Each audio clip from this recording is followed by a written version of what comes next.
to a special football edition of Cronkite Sports Live. I'm Ethan Ryder alongside Jacob Rudner. Another football season is underway in Tempe, Jacob. Yes, sir. And, it's good to always be back here in the studio. Love talking about football. Good to be able to be here in person with you, Ethan, and I'm excited to get this one going. And let's get right into it then. The highlights for Arizona State against Southern Utah. A victory in their first game of the season back at Sun Devil Stadium with fans as well. Miller drops back. Darian Butler picks it off for the interception, his first of his Sun Devil career, and he is pumped up. Miller again. Darian Butler was a star of the game. Miller drops back, throws, finds his target this time, and Darian Butler lowers a hit stick and makes sure he knows. And then the offensive side of the ball, the running back's going to be a big part of the team this year. Rashad White, speedy number 3 for the Sun Devils, gets his first touchdown of the season. Rashad White had 2 on the day. There were 6 rushing touchdowns, and Diamante Traynham was not to go without one himself. He goes in from about 20 yards, and Arizona State cruises to a 41-14 win. Herm Edwards was still not very pleased because it was a little bit sloppy.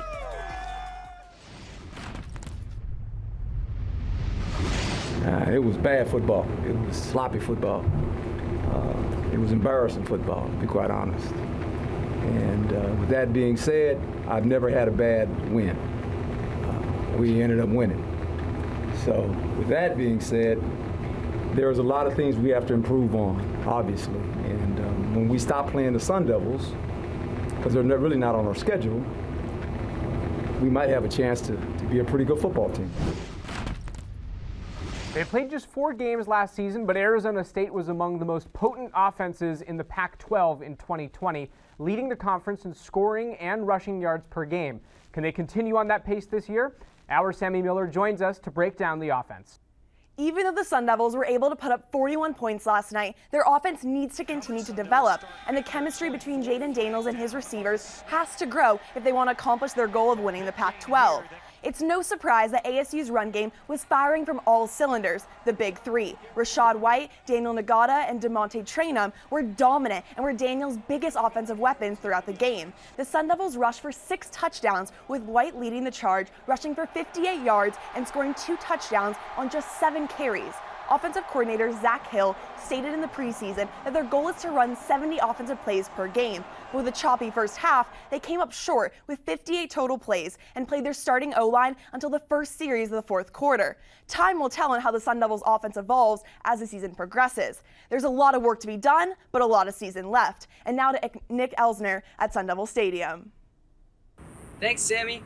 After a solid win last night, the Arizona State defense can be happy with what they saw. Darian Butler specifically at the start of the game with not 1 but 2 interceptions and was able to help this team rally when they needed it.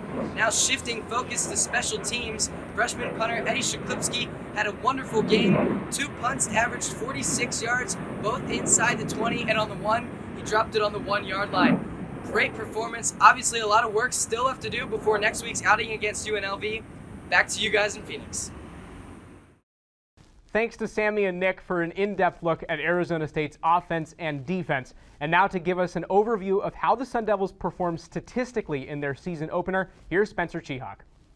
Thank you, Jacob. By the numbers, Arizona State fans had a lot to look forward to after last night's win. Let's get the glaring error out of the way. ASU did commit 11 penalties for 120 yards in the first half. However, head coach Herm Edwards got everyone on the same page during halftime. The Devils tightened up and allowed just 2 penalties for a total of 15 yards. Even with the defense not helping themselves, they did force 4 turnovers, which showed continued 2020 success at an unprecedented rate. Offensively, it's no surprise the first touchdown of the season came on a run play as Diamante Traynham scored not once but twice in the first half. Fellow back Rashad White looked elusive, scoring 2 touchdowns in the first half as well, and finished with 64 yards on the ground. Finally, quarterback Jaden Daniels was not asked to do too much, but was efficient in 2.5 quarters played, going 10 for 12 with 132 yards before being taken out due to cramps. With only 12 attempts, it's still hard to know who the #1 receiving target is for JD5. 5 Sun Devils had multiple receptions, but junior Ricky Pearsall looked comfortable, contributing with 29 passing yards and a 26-yard touchdown run as well. Still, we'll have to wait until next week to see who the #1 receiver is for ASU. Arizona State football have started off 1-0, but they have some things to work on. Here's a look at their next 4 games of the season. They have one of the weakest Power 5 conferences outside of the Pac-12. They play UNLV and BYU, 2 games that they may be able to get up on those problems that they've been having in that first game against Southern Utah. Then they go into Pac-12 play against Colorado and UCLA. Arizona State's talent is rather unquestionable.